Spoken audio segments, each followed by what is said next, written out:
you start Final Cut, this is what the timeline looks like when you open it. So this is where you can drop media in to edit, and this is where you actually do the editing.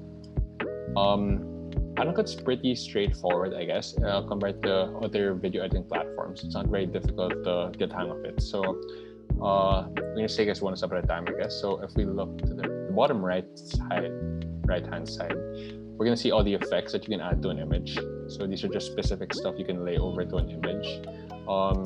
There's a lot that you can use. It's really just case to case. And beside that are the transitions. So just all the transitions, how you want to place them between clips. So when you fire Final Cut, I'll just add some stuff. When I transfer videos, I guess I can just drag and drop them in. So let me just pull up JMA.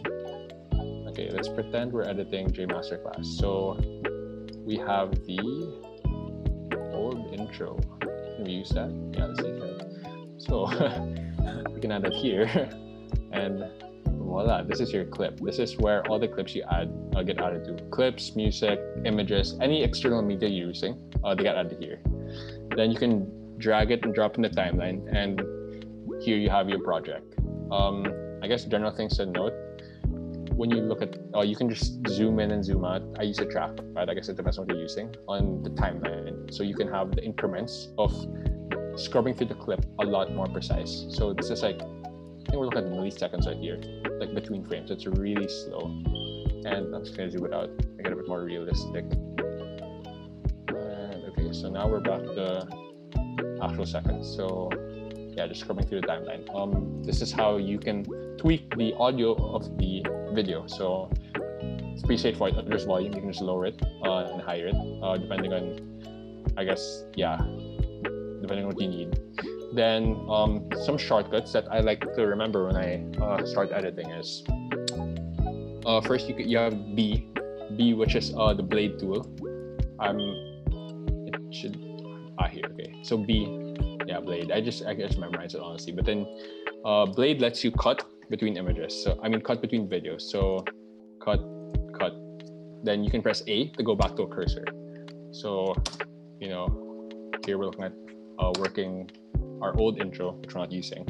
But then you can just, I'll try to explain. But then you can just drag it around and such. It's a very free-flowing type of editing platform. Here we are cutting clips.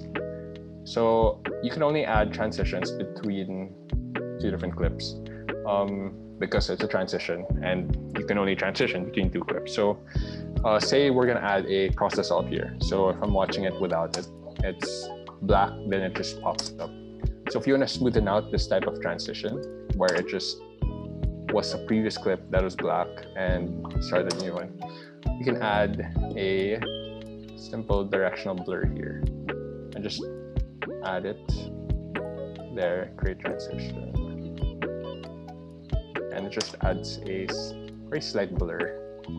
And that's how transitions work. It's very easy to apply. You can use a ton of them, and my favorites to use are actually just cross dissolve. It's very simple. It just literally fades out one video and fades in the other. I feel like it's kind of the standard for like when you're doing like clean type of editing. So I like to add that, and it makes a very subtle difference, I guess, when you actually apply it. But then it makes the transition seem very seamless. You can also, as I was saying, blade. So I can use to specifically crop out parts of a clip. So I feel like if this clip is too long, I'll hit B, then use my cursor and hit back to A, and just delete this. So now we have a shorter clip, and I can add a cross dissolve here, and you're gonna notice the difference of this transition. It fades it out to black. So very subtle, but then it gets the job done. What else can you use when editing? So you also have titles. So these are on the top left-hand corner. This is where your media was. Now you're looking at the titles. So these are all just, the type of text you want to place, overlay on an image. So say I want to put a title here under this text, under here. I can just pull up what I usually use is actually just the basic title, but you have a lot to choose from. I can put the basic title here and shorten it because I feel like it's looking too long. So move it there, and I can move the title, click the title, and I can move it a bit lower. And on this right-hand side, this is where you edit the text on the title. So for example, I can say, JMA Rocks, I don't know. So here we have JMA Rocks, and yeah, that's how you make a text. And the thing I want to note also is that you have another, I guess, browser tool you can use to try and make these adjustments a bit more finely tuned. So the shortcut in the keyboard is N, and what N does is it allows text or other types of elements to actually stick to the timeline scrubber thing, this red thing. So if you can see here, it really edges it, and it magnetically sticks to it. If I hit N again, it just free flows. You know, it's hard to stick it together if you want to be more precise your adjustments. So say I want to time it with this text, with this portion of the sound, which you can see here. So that beat, if I move the scrubber there, of course it's gonna be really hard to stick it if it's not magnetically attached. So hit N, and you can just move it there and just drop it, drag and drop. And you can also add actually transitions to the text that you add. So we can go here and get some random one. Let's see, I guess the lights, lens flare. You can literally just place in the text, and it automatically adds it to the front and the end, the start and the end of the text. And you can specifically adjust how long you want the transition to be or how short you want it to be. So this right here is the duration of the transition. And if you remember, the N tool allowing this type of magnetic sticking of elements, it also means that here it sticks to the end, or it sticks to, I guess, the next element. So this sticks to the next transition. So if we hit N again, we disable that magnetic type of feel and just allow it to freely adjust without being constrained by the limitations of that magnetic tool. So if we hit N, we can actually just align both of these if we want, and it just sticks to it. But without the N tool, just really free. And you can just shorten the transitions, I guess, if depending on your preference. So it's looking kind of short here, then JMA Rocks came on. If we want to make it longer, we can just extend it all the way, and it's literally going to take the whole part. So that's how transitions work. And of course, it depends how you apply it. And also, we can add effects. So that's on the left of transitions. I don't really use any effects here, if I'm being honest. But there are some funny ones you can add, like, this one's kind of funny, bad TV. It makes it look like it's an old type of recording, and just stylizes the video. I guess you're making a vlog or something with a bit more fun intention to it. You can add this, it just adds a bit more flavor to it. It looks pretty cool if you ask me, honestly. We're looking at it, but then for the sake of what we're doing, I feel like it's not proper and it just wouldn't fit. So I'm gonna Command Z and take that out. But then we can also, of course, add it on text. So you can even have the specific text having that effect. So if we enlarge it, only the text has the bad TV. So it's kind of funny, and you can play around with it because of that. Oh, that's us. Hold up. Okay, so we're back here, and yeah, what else can you do? Honestly, everything else that you apply to the timeline, it's very straightforward. It's really just drag and dropping and putting together these clips and seeing how they work. So as I said earlier, I'd usually just start the clip with some intro animation. Thank you, JMA, for this one, but this is actually the end animation. I'll just put it here just for the sake of it. And we can just add a transition. Usually just add, as I said earlier, cross dissolve, very simple, gets a drop up done. Just add it here. Enter, and just fades out, and there you have it. There's your video. What else can you add? You can add sound if you want. It just comes out in the same media column or tab as here. So let's add a song here just to play around with it. Okay, so for example, I'll drag and drop there. So here we have the song. If you add it to the timeline, just bring it to the bottom and clip it on, and voila. We now have sound in the intro. it sounds a bit too loud, so we can just lower that a bit. Maybe -10 decibels. Okay, that sounds a bit more pleasing, and I feel like it's a bit more soothing. And if you notice, when we start the video, it goes straight to the sound. You hear sound playing immediately. It's as if there's no transition. So how do we, I guess, alleviate that type of very blunt start? We can just see the slider here. You can just drag it to the right, and it actually just makes the introduction of the sound a lot more, I guess, it allows that transition to be a lot smoother, because this just levels the volume of the introductory sound. So you can actually drag it all the way, like say here, and this half here would be a bit lower sounding. So slowly just transition into the sound. So yeah, you can just add these intros to make the sound come in a lot more pleasant, and also add it in the end, all the way to the end, if you want the sound to end in a less abrupt way. So for example, this is without, I guess, lessening the volume of it, like adding an end transition. You can just scrub this and bring it there so that it slowly lowers in volume as the song ends.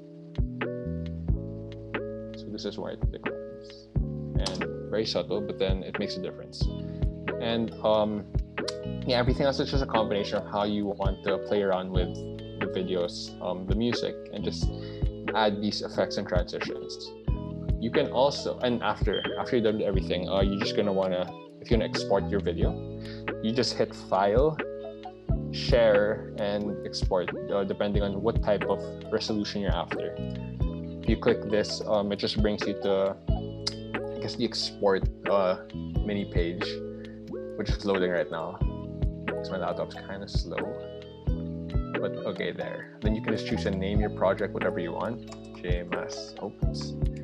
J-Master Final Cut Pro, and you can see the settings of it. I wouldn't really touch this because these are just preset anyways. And if you click next, it just tells you where you want to export your video.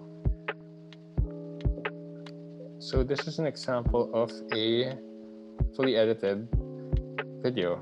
This is actually episode 1 of J Masterclass, and as you can see, there are a lot of elements. There's a lot of videos here, and there's a lot of sound at the bottom. And that's what I'm saying. Like, editing is all just, adding, dragging and dropping different videos and sound to make it appear pleasant in the end. And it was relatively straightforward, this edit. So we just have this introduction, which is a video in itself. And after that, we have, this is text right here. These purple things are all text elements. So text, text, text. And I guess the general rule is that when you're playing around with editing, you kind of want to have the text complement the sound. What do I mean? That means that when the sound has beats, you can specifically have text reveal when those beats come out. And I guess you could use it sometimes, but then not overuse it because it gets too tacky. But then it adds a bit more cohesion to your video and a bit more of a pleasant experience when you're watching it. So, for example, if you watch this video, you're gonna notice that these three elements of text, actually correspond to the beats of the song. So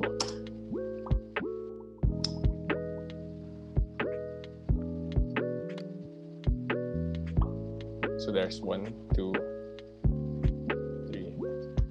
Very subtle, but then it just adds a bit more. And yeah, as you can see, it's mostly just videos that are really just put beside each other and with text on top. And you just, I guess, when you edit, you just want to keep note of how seamless you want to make it. You don't want to have any abrupt type of portions or any specific parts of the video that are either too long or too short. You have to always keep watching the video again and again just to get a feel of the vibe of the video. So you can also, I guess, see if there are any parts that seem a bit too dead. Like say there's a part where the text seems a bit too long, or you feel like when you watch through it, what's running through your head is like, I think the text is, like in this instance, I think the text is too long. Like I feel like this is a lot too long. Like if you think that's your judgment, then you should shorten the text here, and always watch it respective of the whole video, just to see like the context of if this text is really long, if it really serves its purpose for when you're watching it, or if you're watching it, can you read through the whole thing in the specific amount of time you're given? Like if you feel like, when I'm reading through this, I think this is too much time for just 2 bodies of text. So you'd shorten it. You have to adjust always. And as you can see here, I didn't hit N, so it's not magnetically attached to the end of the element. So this is what a completed timeline looks like. It might look kind of, I guess, complicated, but then it's pretty straightforward. It's really just dragging and dropping lots of elements. And I guess another element to take note, another one you can use is actually disabling. So you can do disabling by clicking V, which is not seen here also. But if you click V, that disables a certain element. So in this case, I was looking at the intro of J Masterclass. If I want to say disable this element first, I can just hit V and it disappears. The same thing goes here. If I want to disable this, I can just hit V and it's gone. This is, and I guess that's all for me now and for Final Cut.